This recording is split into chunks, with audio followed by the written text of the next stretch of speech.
उपस्थित धर्म प्रेमी श्रद्धावान जिज्ञासु भाइयों तथा सुशील बहनों, हमारे प्रज्ञा जी महाराज साहब हृदय का चिंतन कर रहे हैं, हृदय की बातें आपके सामने रख रहे हैं। पहले रखा उन्होंने कंजूस हृदय, उसके बाद रखा अनुदार हृदय, उसके बाद उदार हृदय और उसके आगे आएगा विशाल हृदय। इस तरह से 4 हृदय की चर्चा आपके सामने रखते हुए 63 शलाका पुरुष का वर्णन भी आपके सामने प्रस्तुत कर रहे हैं। तीर्थंकरों का वर्णन चल रहा है। आगे चलकर बलदेव, वासुदेव, प्रतिवासुदेव, चक्रवर्ती आदि का भी वे आपके सामने वर्णन करने वाले है ही। भगवानों, हमारा धर्म जो है, सबसे पहली बात वो बहुत ज़्यादा उदार है और विशाल है। हमारे यहाँ हम पाठ बोलते हैं खामे में सव्वे जीवा भी खमंतु में, मतलब सभी जीवों को मैं क्षमा करता हूँ और सभी जीव मुझे क्षमा करे। ऐसा नहीं कहा कि जैनियों को मैं क्षमा करता हूँ और जैन मुझे क्षमा करे, ऐसा नहीं कहा। हमारे यहाँ सर्वे जीवावि खमंतु में नित्य में सर्वभूयेषु, इस तरह का उदार भरा और विशाल भरा हुआ ऐसा हमारा धर्म हमको सिखाता है। दूसरी तरफ हमारे नवकार मंत्र है, जहाँ कहीं भी व्यक्ति का नाम नहीं है, कहीं नमो महावीराणम ऐसा नहीं कहा, तो सीधे नमो अरिहंतानम।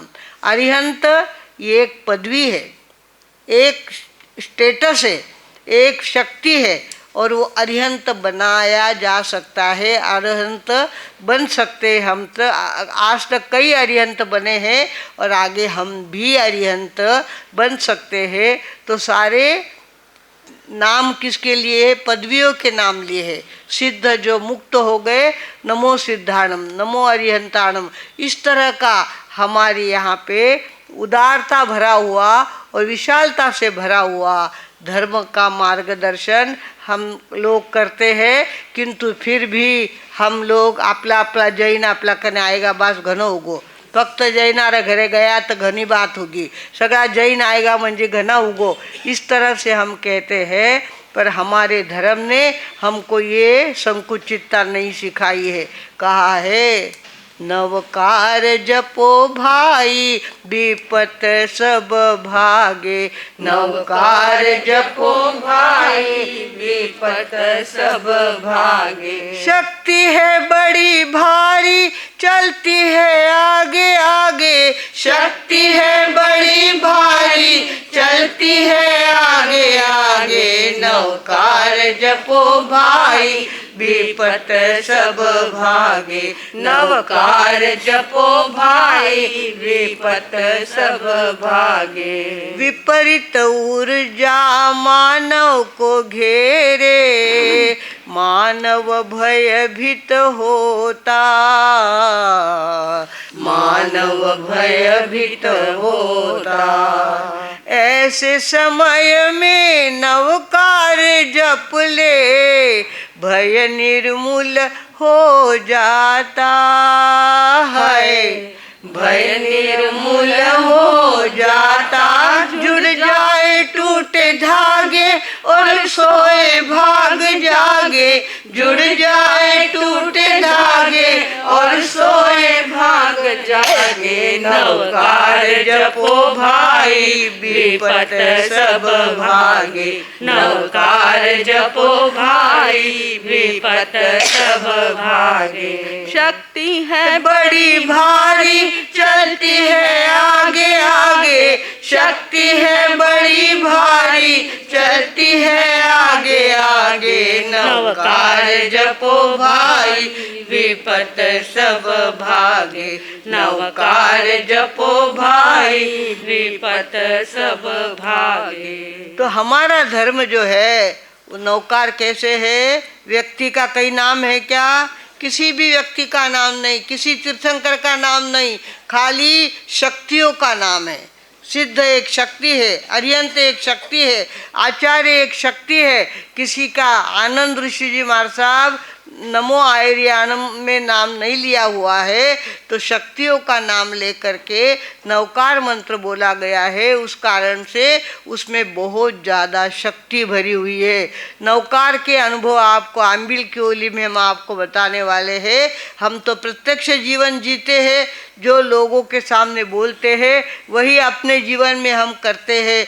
तो नवकार के क्या क्या अनुभव हमको आए आपको आंबिल की ओली में बताएंगे भगवानों। अभी तो हमारे पास लिमिटेड समय है, इसके लिए हमें चाहिए कि हम उदार और विशाल बनने के लिए सबसे पहले नवकार मंत्र का जप करना कभी भी ना भूले। और दूसरी तरफ हमारे धर्म के अंदर कोई भेदभाव की दीवारें नहीं है। उत्तराध्ययन सूत्र के 12वें अध्याय में किसका वर्णन आता है?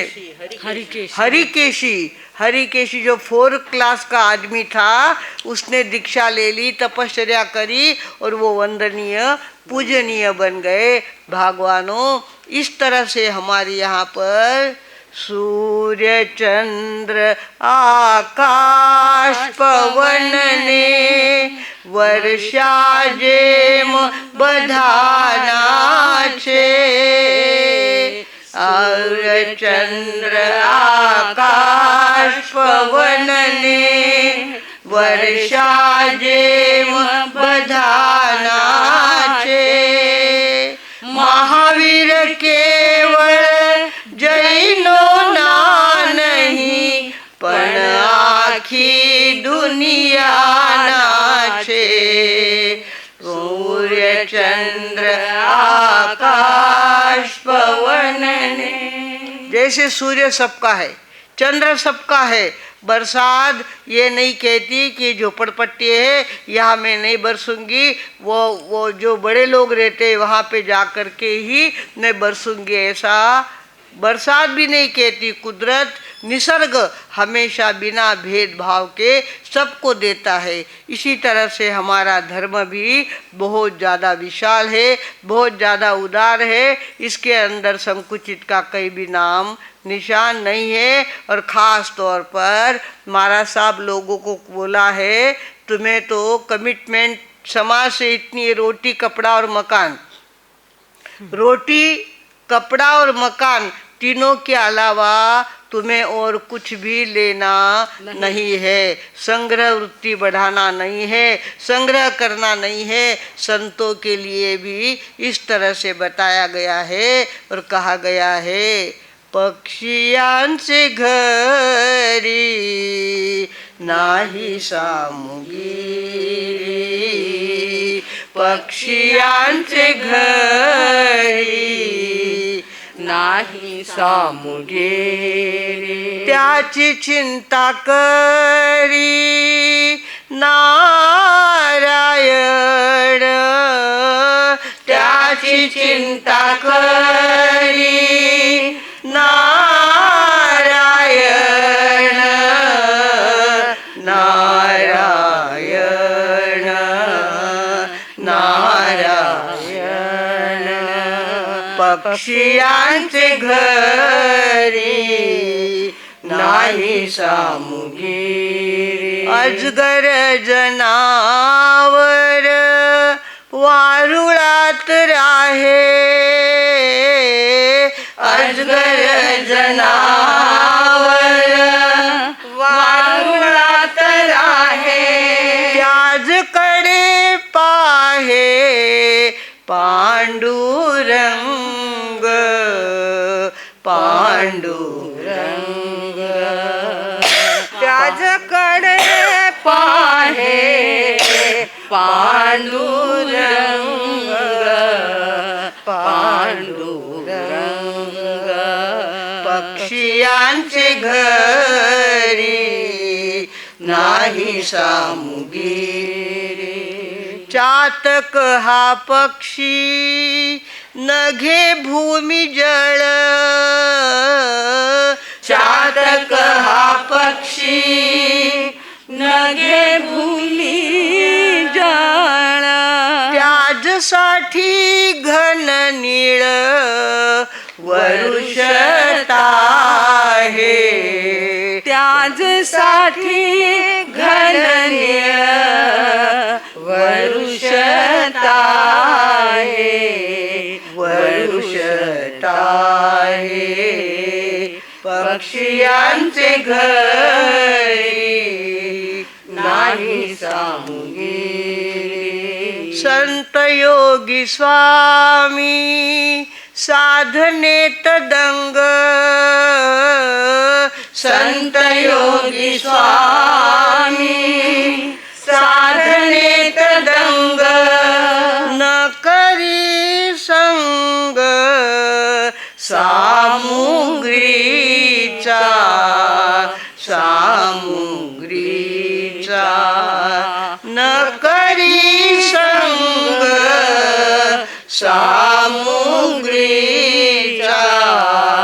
सामुग्रीचा पक्षियांचे घरी नाही सामुगिरी, पक्षियांचे घरी नाही सामुगिरी. त्याची चिंता करी नारायण, त्याची चिंता करी नारायण, नारायण, नारायण पक्षियांचे घरी नाही सामुगिरी.